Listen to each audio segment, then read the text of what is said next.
Hi, everybody. Namaste, Adab, Johar, and thank you so much for being here at hashtag Love, Sex, and Data. We are on day two of this digital conference, and we've been having some amazing conversations around the transformational power of pleasure. We hope you've been able to catch some of our sessions, and we really do hope that you will be with us for all the sessions that have been planned ahead. I'm Deepshikha. My name is Deepshikha, and I am from the YP Foundation, and I am your MC for this session. And while I know that, like me, you're all excited to hear from our keynote speaker, I will quickly just run through a few announcements so that everybody can equally enjoy this entire experience. So first things first, as you can all see on the bottom left of your screen, we have our wonderful Indian Sign Language interpreter who is here to translate the entire session. In addition to that, we also have translations available for this session in Hindi and in Marathi. If you would like to access the conversations in either of those languages, you can go and click on the globe icon on the bottom of your screen and choose your preferred language. Please do not forget to mute the original audio, and all these instructions will be available to you on chat as well. So as we partake in this discussion, let us remember that the conference is a space to rejuvenate, reflect, and learn together. Please engage with an open heart, with a lot of compassion and respect, even in disagreement. The discussions here will engage with ideas and issues of gender, sexuality, desire, as well as prevention of discrimination and violence in an affirming manner. In case you have any concerns around safety or have any complaints, you can reach us on the email addresses shared in the chat box. We care for your safety. In the chat box itself, you will find links for the conference's participation guidelines and the safeguarding policy. And the website is the best place to find all of these information and more collated together. So please do check it out. We also have a question and answer session post the keynote address. So please feel free to send in your questions via the Q&A box. Again, you will find that icon at the bottom of your screen. And you can watch the session live on the LST YouTube channel, Agents of Ishq's Facebook and Twitter handles, and the YP Foundation's Facebook and Twitter handle. So you can go and check this session out there. And if you have any questions, you can leave them in comments there as well. So now that we're done with the announcement, let's move towards the topic of the discussion. Our complex relationship with data is Sadyo Purani. It's absolutely ancient. So in this keynote address titled Criminal Histories, Caste, Gender, and the Criminal Injustice System, we delve a little deeper into this relationship and how some bodies are easily marked as the other, as the deviant, therefore justifying the violence perpetrated on them. In our work, we find that young people too are brought together in this easy category of youth without enough acknowledgement of social hierarchies and contexts that they navigate. So this talk and the speaker's work highlights caste and gender as important locations from which we must understand the issues of gender, sexuality, and pleasure. Finally, super excited to introduce the amazing Nikita Sonavane. We are very lucky to have her. Nikita is a lawyer and the co-founder of the Criminal Justice and Police Accountability Project, which is a Bhopal-based litigation and research intervention. It focuses on building accountability against the criminalization of marginalized communities by the police and by the criminal justice system. And as someone who kind of finds the language of law really scary and mind-boggling, I am really grateful to her for attempting to make the legal jargon more accessible and engaging. So it's an absolute pleasure to have you here and the opportunity to listen to you, Nikita. Welcome to the conference.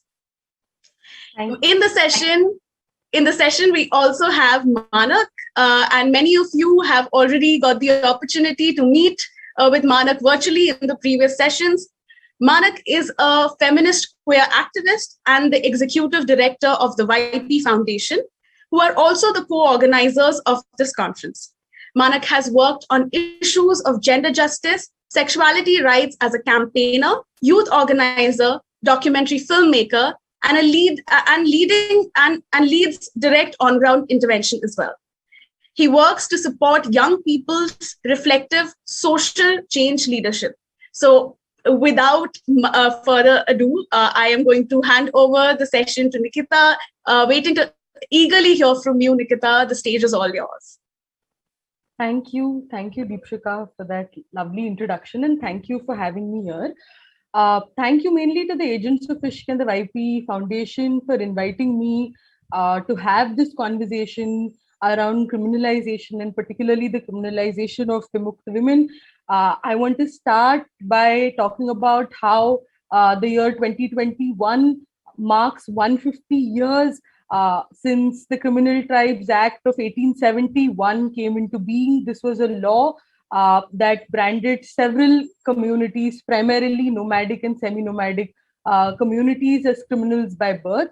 And it is the narratives of these communities and their resistance against an oppressive criminal justice system that I want to reflect on today. And I want to do that by providing, to begin with, by providing some context about the criminalized tribes, the erstwhile criminalized tribes, who are also known as the denotified tribes, and who assert themselves as the Vimukta communities. So, as I mentioned at the beginning, that these were several hundred communities that were branded as hereditary criminals, ones that were addicted to commission of bailable and non-bailable offences, those that were criminals by birth by the Criminal Tribes Act that was enacted by the British government in 1871. And it's a law that in so many ways was a combination of course, racist European criminal anthropology and the Indian caste system, which assigned this criminality by birth to several communities. And what it did was that as a result of this branding of these communities, said that it was important to control them and to maintain that kind of social control. And therefore, in almost a coterminous manner in the 1840s is when we see the sort of inception and the birth of the Indian police force, which was put in place to control this population and to say that we want to maintain social order in line with this. And these were communities that I mentioned were mainly forest-dwelling communities, nomadic, that had their traditional occupations, that traditionally brewed alcohol, were traditional entertainers and performers. And it is that the CTA tried to control and put these communities in settlements. And what did that mean for the lives of these communities, right?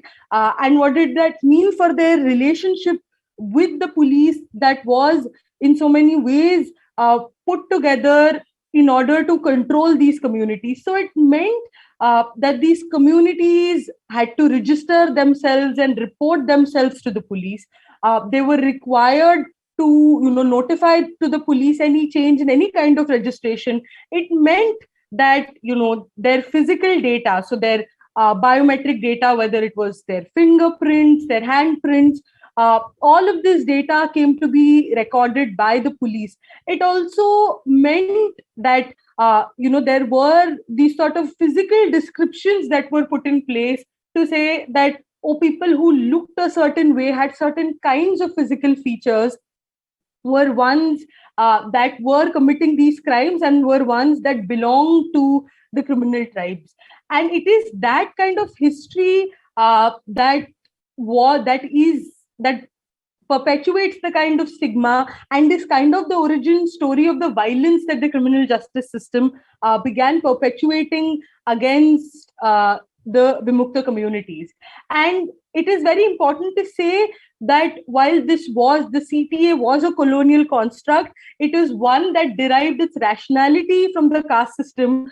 There are several Vimukta communities that fall outside of the caste system, and therefore it was in line with the caste system and in line with that sort of casteist social control narrative that the Criminal Tribes Act and subsequently that the institution of policing were put in place.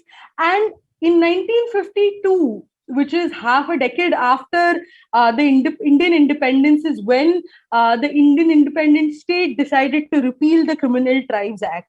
But what did it mean for these communities, right? It meant that almost immediately, along with the Criminal Tribes Act, it was subsequently replaced with a large number of provisions that were known as the habitual offenders provisions.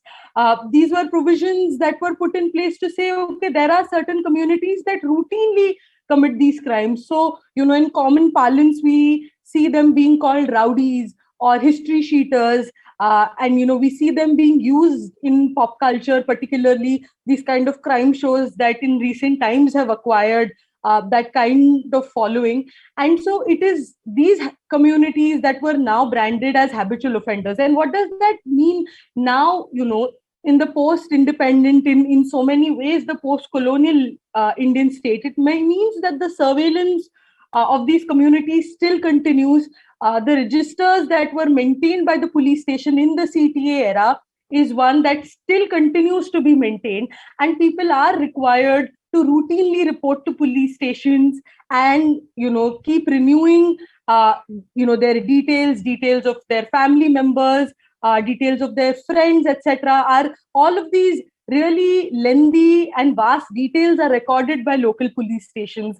And to speak from my experience of working with Vimukta communities here in Madhya Pradesh, I can tell you that the surveillance over these communities extends to the degree that, even at this point, there are several Vimukta communities that are required to report to the local police station well in advance, even if there is a wedding or any kind of ceremony or event that is taking place in a family. So this is how through the CTE and a legacy that has been upheld by the Indian criminal justice system through a vast range of nebulous provisions that are termed as the habitual offenders provisions, that criminality continues to be inscribed to the bodies of Vimukta communities.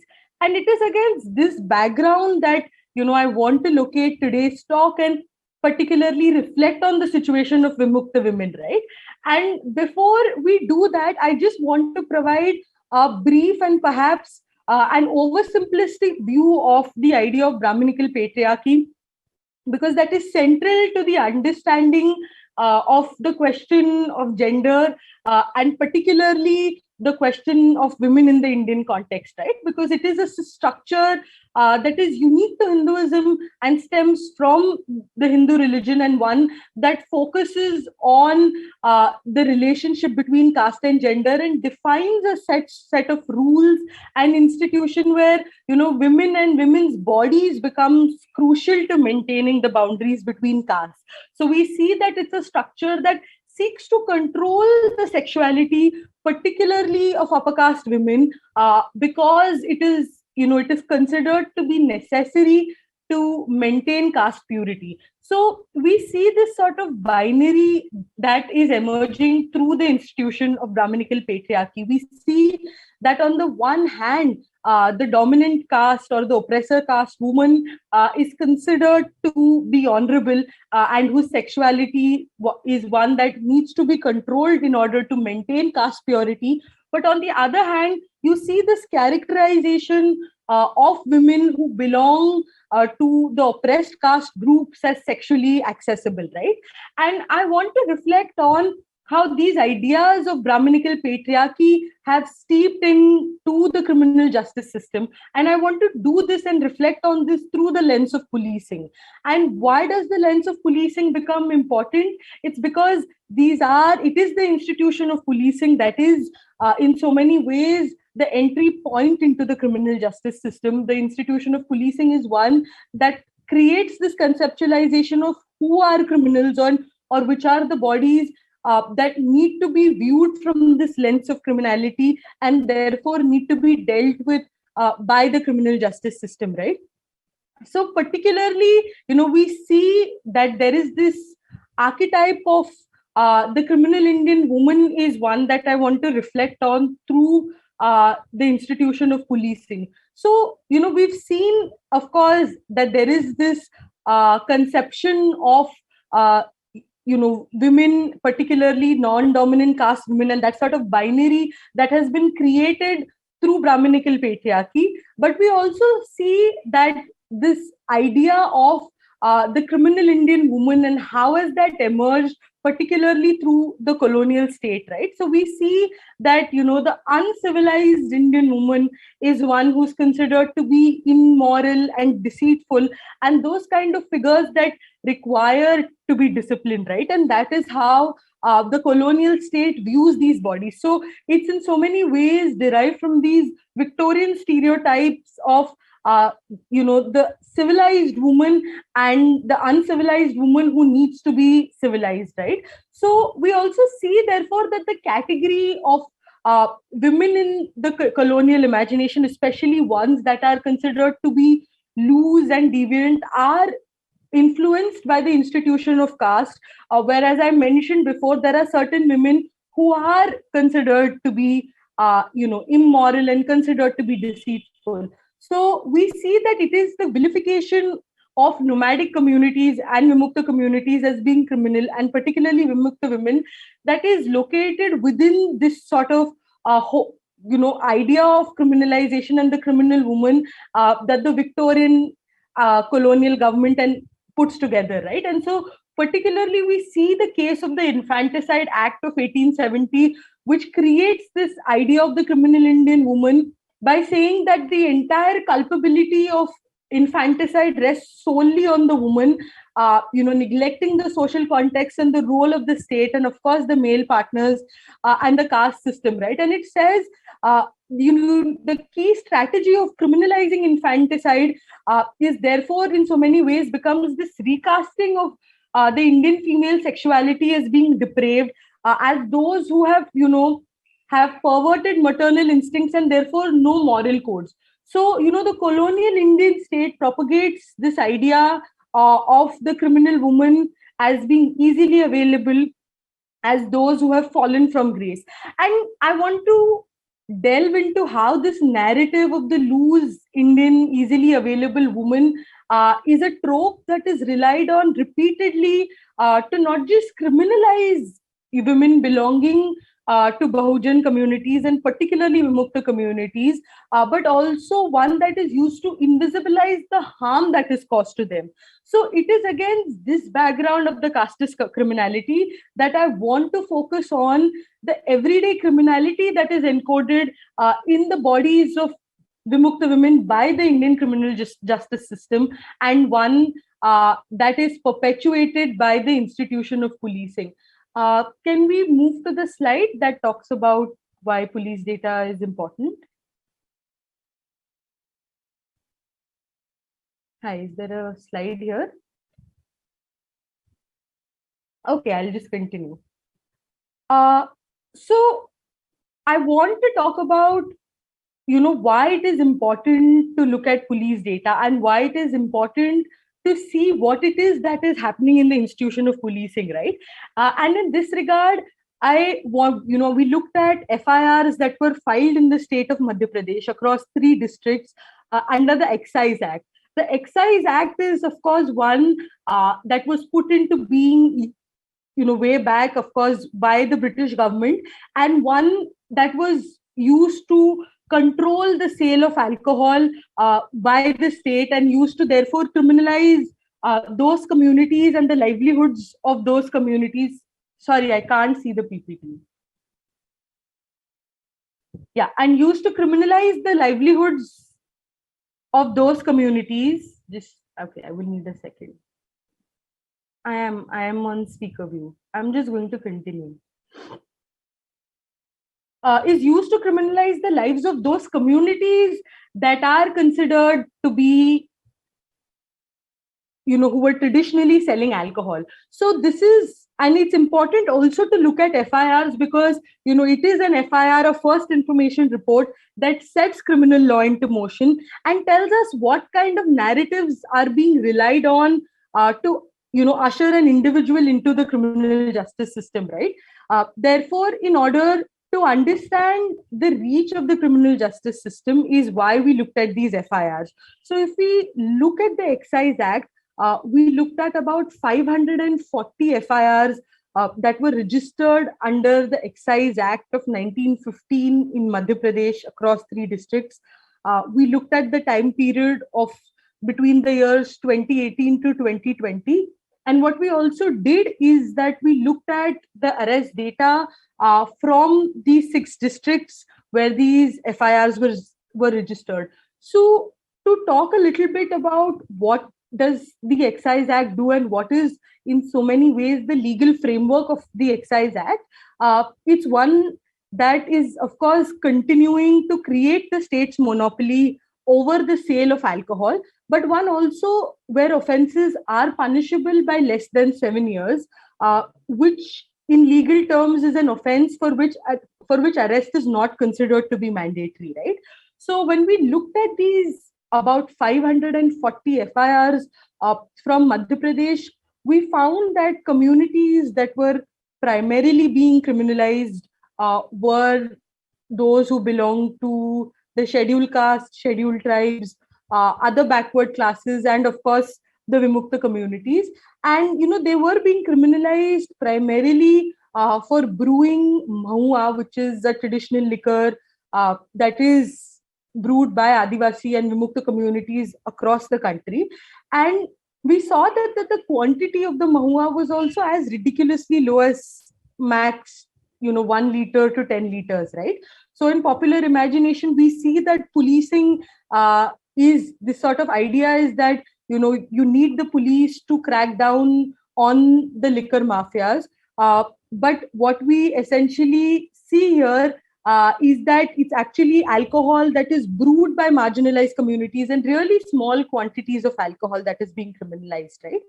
And within this criminalization of alcohol in India, we see that about 41 women are implicated from 2 Vimukta communities, which is the Kuchbandia and the Kanjar communities, right?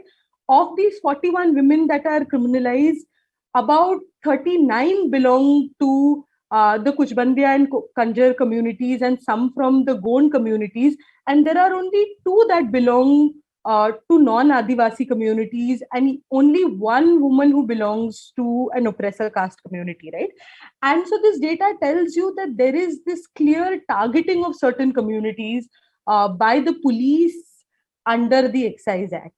And we see this particularly in the case of Jabalpur, which is a district in Madhya Pradesh, where we see that one police station, which is Ghamapur police station, is one that has primarily been targeting women from the Kuchbandia community. And what does this criminalization mean, right?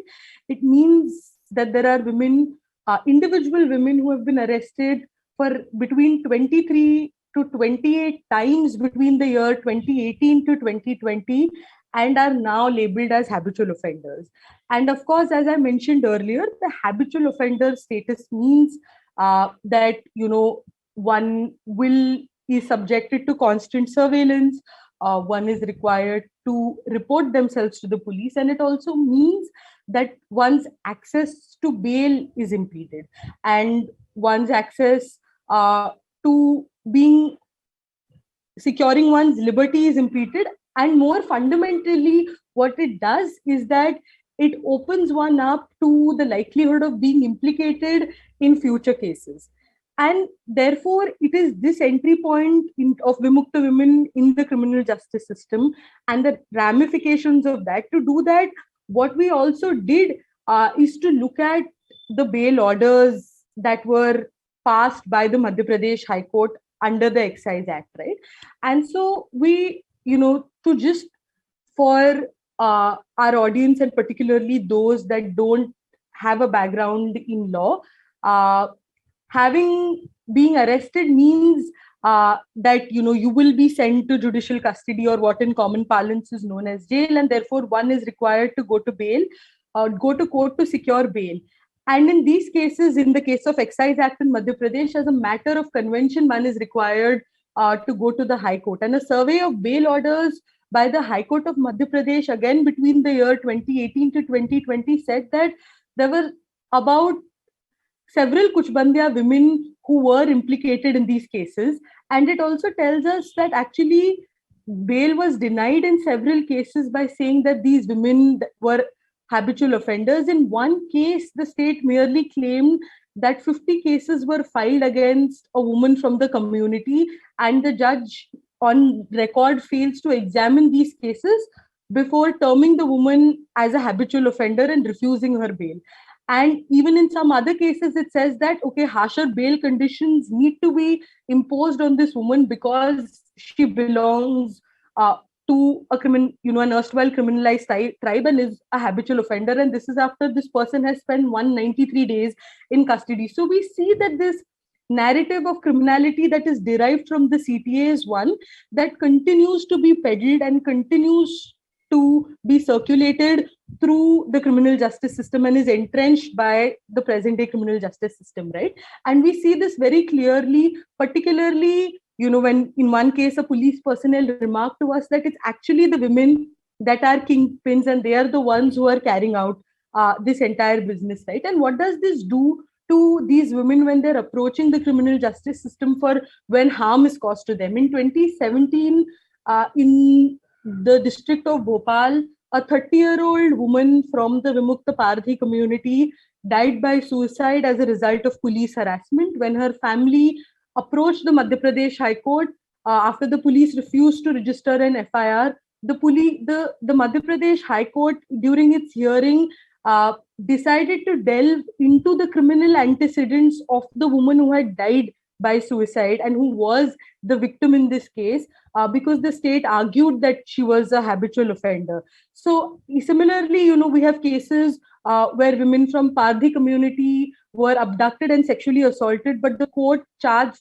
but the police charged them for theft instead because these are habitual offenders.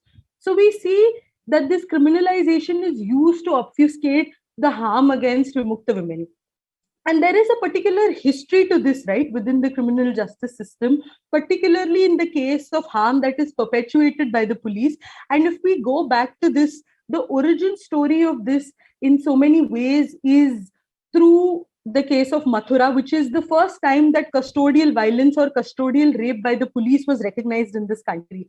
In this case, the Supreme Court said, and I quote, that since there were no injuries shown in the medical report on the body of the woman, the story of stiff resistance having been put up by the girl is all false, and the alleged sexual intercourse was a peaceful affair. So what we see here is that the absence of any marks on the body of an Adivasi woman therefore become a way to falsify the narrative against her, and the court refers to her as promiscuous and a girl of loose morals. So we see that kind of narrative being utilized, throughout by the criminal justice system to not just perpetuate violence against women belonging to Bahujan communities, but also to inscribe and entrench their criminality, right? But on the other hand, we've seen that upper caste women in so many ways when the court looks at cases of sexual violence against upper caste women, and even when, cases result in convictions, we see that the language that is used is the one of honor and, the language of saying that we need to safeguard the honor of this woman, and a good Indian woman would never lie. This is the language that is commonly seen in sexual violence cases. So we see that, that there is this imbuing of the oppressor caste woman's body with honor and dignity. So what we do and what an analysis and a disaggregated analysis of data does is that it really helps us dispel the notion of homogeneity that accompanies the kind of casteless framing of gender categories, particularly that of women within the criminal justice system, right? And what looking at the institution of policing does is that it allows us to move beyond the paradigm on convictions and acquittals to imagine what justice looks like, and really draws our attention to the everyday violence that is being perpetuated by the criminal justice system, right? So, particularly after 2018, since Me Too, and especially last year, we've seen that there have been multiple cases of criminal defamation that have been filed against women who called out their abusers during the Me Too movement. Last year we saw that sort of criminalization of Riya Chakrabarti in the Sushant Singh Rajput case, and there was this whole narrative saying that it makes us want to smash patriarchy to say that the criminal justice system is patriarchal, but it is actually Brahminical patriarchy that we've been grappling with all along, and that is something that this data and the stories of Vimukta women draws our attention to. And more importantly, what it compels us to ask is questions about are we missing, about the everyday resistances of Vimukta and other Bahujan women within the criminal justice system, by merely looking at them and normalizing this lens of criminalization and looking at the criminal justice system purely through the binaries of conviction and acquittals, right? And it is that we need to delve into. And with this, I think I am out of time. So I will end my note here today. Thank you so much for having me here, and Jai Bhim to everyone.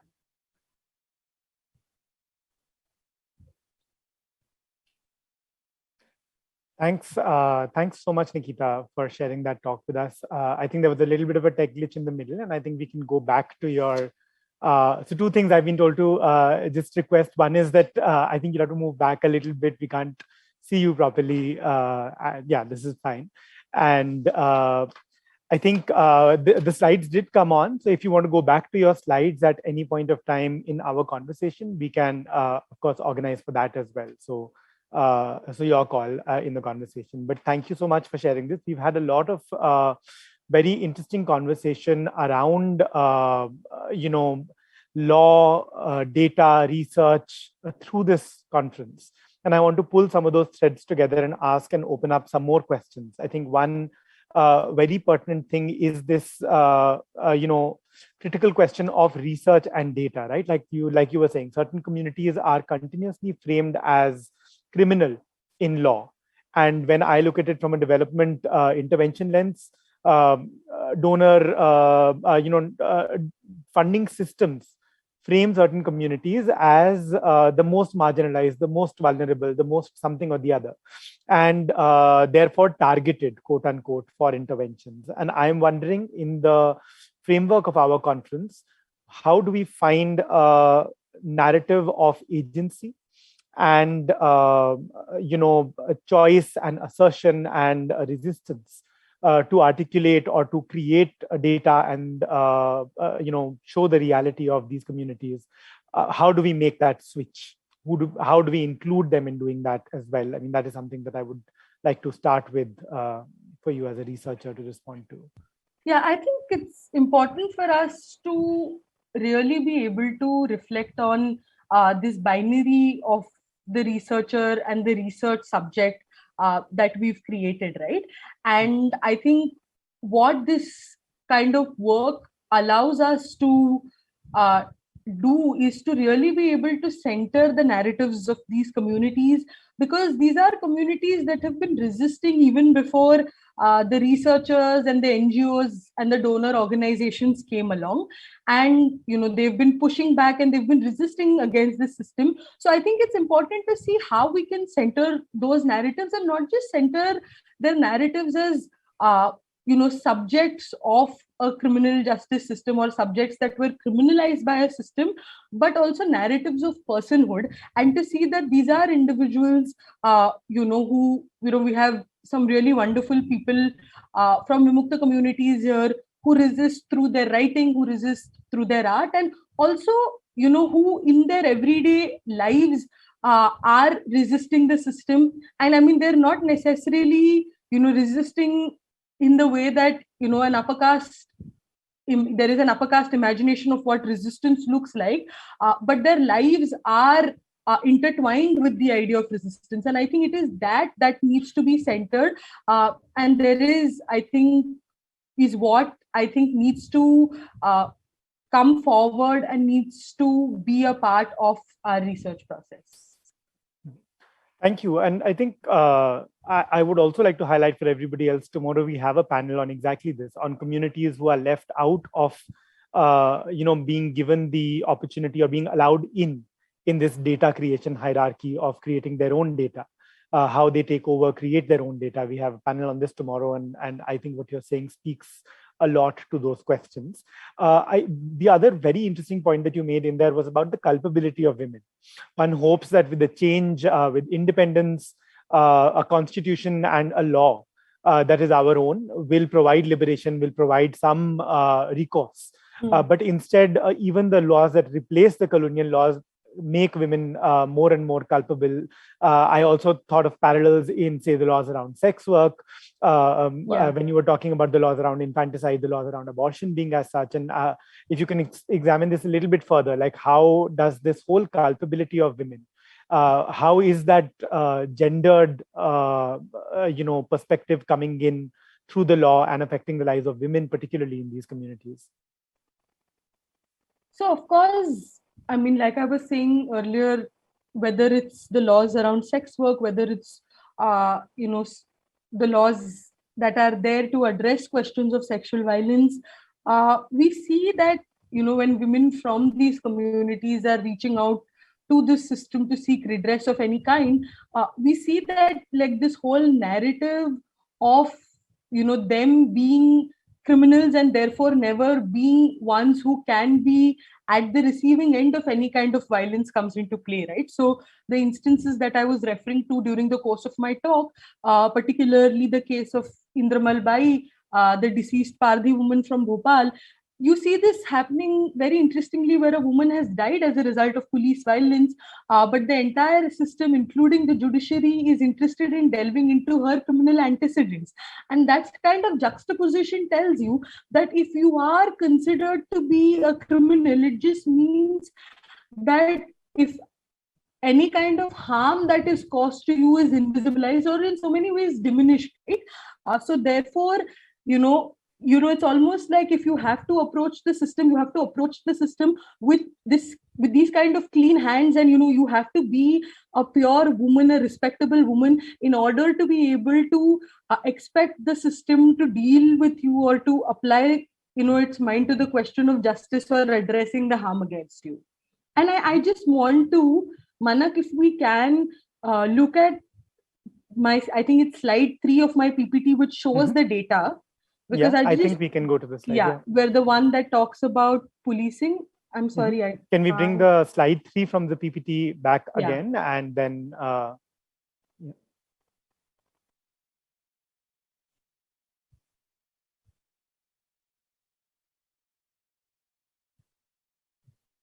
okay. I can just see. Yeah, I can see this now.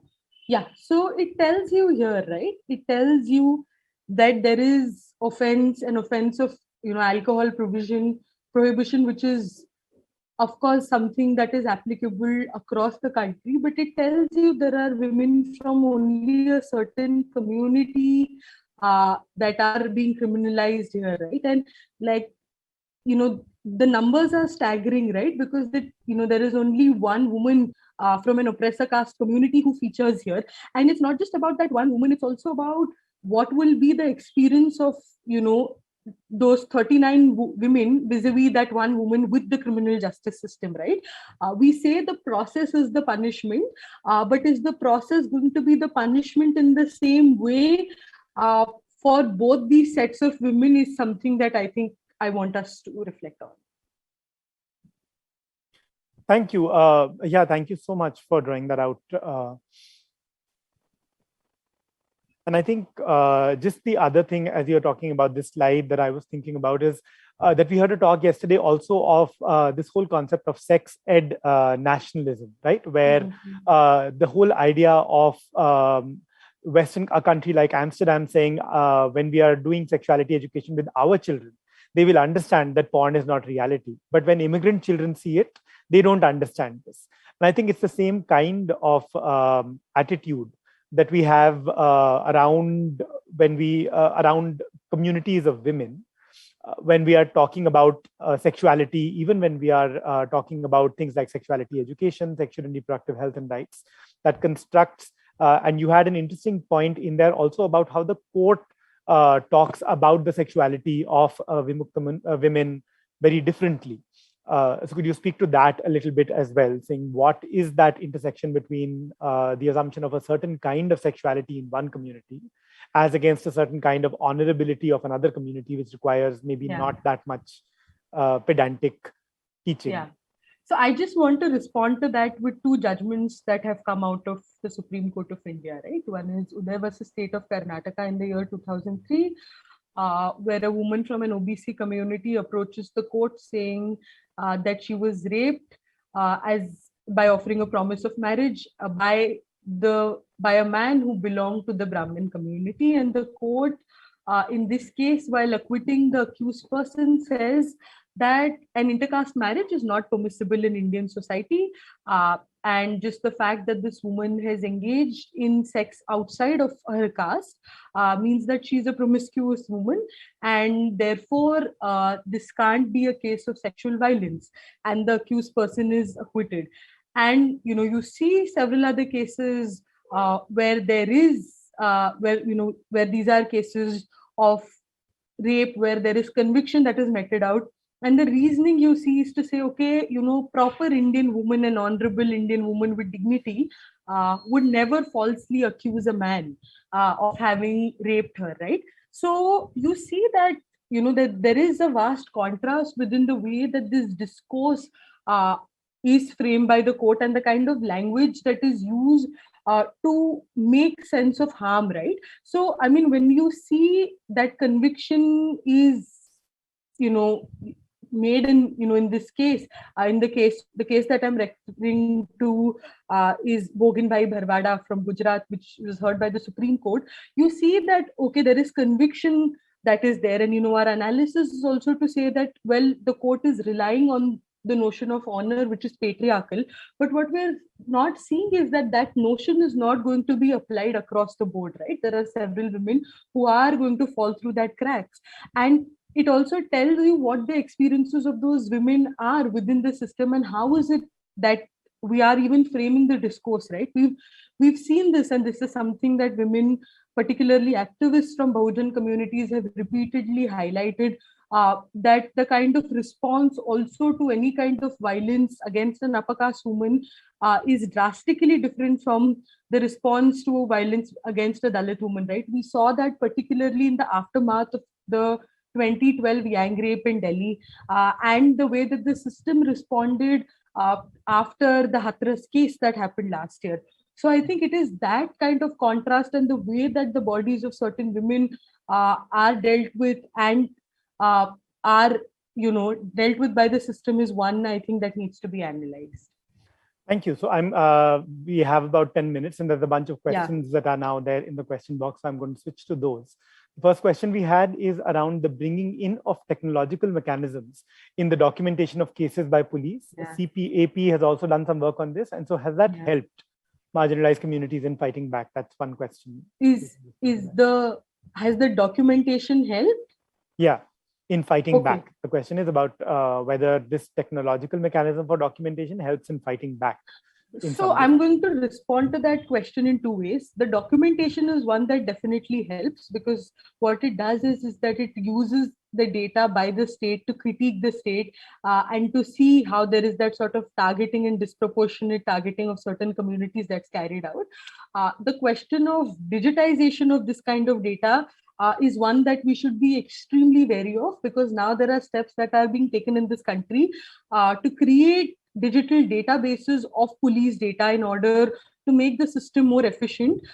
In so many ways, the argument is that the neutrality of technology is going to eliminate the human bias that prevails in the system. But that is something that needs to be dealt with caution, because the origin point of this data is one that is rooted, like I said, in the registers and the criminalization of certain communities. So, one can only imagine what the digitization of that is going to do. And we've seen what that has done in the US, particularly to African American communities. So while the documentation of this is absolutely crucial, and while technology also is useful, I think it's important for us to not see that as a one-stop solution to any of this, but also think about it more critically. Mhm. Thank you. Thanks so much. So I'm going to just go through the questions just in the interest of time as well. There is one question that says, I want to understand if you have any insights on how this sort of criminal justice system affects these communities in areas which have acts like the AFSPA in place. So that's one question, where there is an additional oppressive act in place. How does that add a certain additional layer to this existing criminalization? So, I mean, there are, of course, the history and context of AFSPA, and particularly of communities that are targeted by AFSPA in the Northeast and, of course, in Kashmir are vastly different. And I mean, these are two very different historical contexts that we shouldn't be merging. But of course, what a law like AFSPA does is even, really in so many ways, like it's giving up on the pretense of following any kind of due process, right? And it gives the state untrammeled powers and legitimizes the powers of disproportionately targeting people, and giving, like AFSPA allows for shoot at sight orders, etc. So like the principle of innocent until proven guilty is turned on its head by laws like AFSPA and UAPA, which is, I mean, which of course in the context of Kashmir, etc., has different ramifications given the histories of those geographies. But of course, we see that these are principles that are constantly subverted when it comes to marginalized communities by the state, because even in the case of Vimukta communities, even in the case of several Adivasi communities, we see that this innocent until proven guilty principle, which is supposed to be the cardinal principle, is one that doesn't hold true. Thank you. Okay, so the next question is around, so I'll just read out the question. It starts with, thank you so much, Nikita.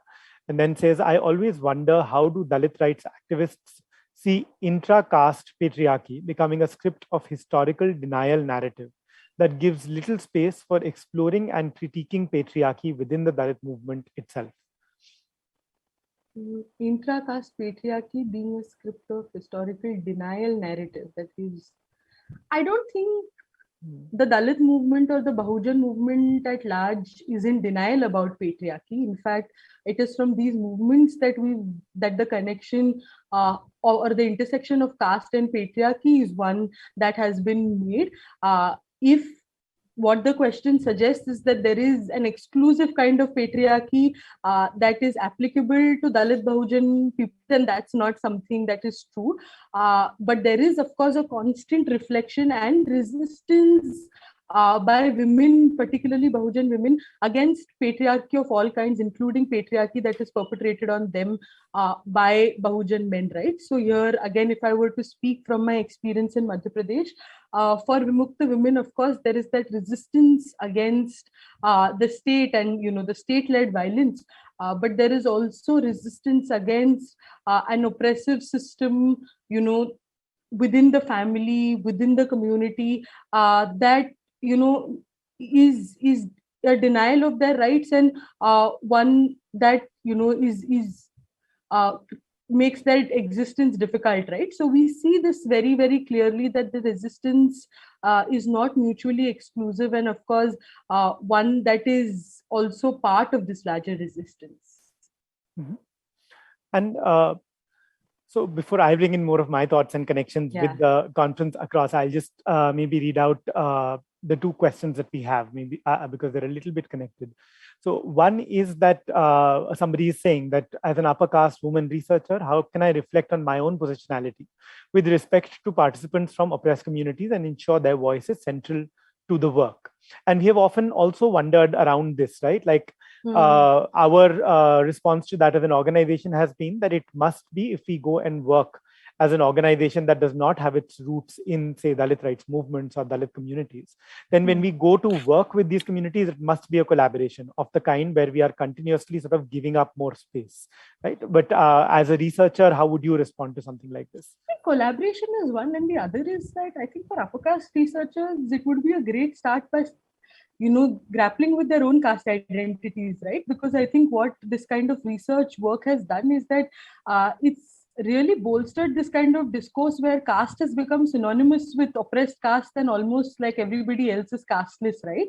As Dr. Satish Deshpande refers to it. So I think engaging with the question of caste is, I think it's always a great start to, as the cliche goes, where they say charity begins at home, to therefore then engage with one's own caste location and see, where, how one is occupying space. I think that's always a first great step because, each time there is any kind of engagement or any kind of literature, I think you see around caste, you will see the word Dalit 10,000 times, but almost, maybe one time that, any kind of research around Brahmins and Banyas and any of those other oppressor castes that you will see any kind of work being done around them. So I think it would be a great start for people to apply their minds to the question of caste in first person, Thank you whether so as much. researchers or individuals. Yeah. Thank you so much for that. And we've often said, like, right, when feminist movement started working on gender, the assumption was that gender is only women. When we start work on sexuality, it is assumed that only queer people or alternative sexualities, quote unquote, have a sexuality and nobody else has one. Yeah. And now that same narrative, so it's a great position, a great place from which to start thinking about these issues. Thank you for that response. So the last question that we have in the box right now is it feasible to think of creating primary data collection efforts to mitigate the data set bias issues? Because this primary raw data bias is prevalent all across the board of social data by the nature of our institutions, probably, right? Yeah. So I maybe this question is also, I would also say, what is it that we need to do? Like, how do communities need to be involved in creating large primary data sets about themselves? How can we go there, perhaps, is what I would add to this question. I mean, to think of this, and the way that we've been trying to do this is also to see how, you have to have people involved from the point at which you're even thinking about framing your research questions, right? Because what kind of questions need to be asked and what deserves to be researched is one that needs to be determined and explored by those whose lives we're talking about, right? Because I think right now a lot that is happening is that you see that sort of community involvement only at the level of field work, right? Where there is that field worker and researcher binary, and the field worker is only there, implementing the questionnaires and conducting the interviews, right? But it is from the stage of conceptualization of what research looks like. And as you would say, like, these are communities who have to be involved in the process of knowledge production, because it is their knowledge that we're ultimately even tapping into as researchers. So I think that's something that needs to be done, because otherwise, it has the effect of constantly reifying those structures of oppression that we are, I would hope, trying to subvert as researchers. Mm-hmm. Thank you. Thanks so much for that, Nikita. I think what is most interesting, I think one of the connections that I would really like to draw out for people is that as an organization invested and operating from a health space, right? I think this health, nutrition, we look at only particular kinds of data sets. And there is a big move sometimes to remove the caste analysis from these kinds of data sets. So don't segregate it. And continuously we have said as interveners that we would need segregated data. Give us data about different communities differently. And I think one of the things that I'm definitely learning from here is that one, the importance that you've drawn out of criminal record data in seeing the trajectory of a community and how it's been fundamentally sort of repeatedly oppressed and operating, being conscious of that. And the other is of what you're also saying of involving, like changing the hierarchy of who is the data creator and who is the subject of data. Fundamentally, that's the kind of work that would be more and more exciting to see. So I think, are there any further, no, there aren't any other questions in the chat, and we are just about out of time. So I would like to just thank you so much for giving your time so generously and being part of the Love, Sex and Data conference. We are really excited that you could participate, and I hope you stay for the next set of things that are to come in today's session. With that, I would like to close this particular discussion and this part of the conference and hand over to Deepshikha, who started it off today.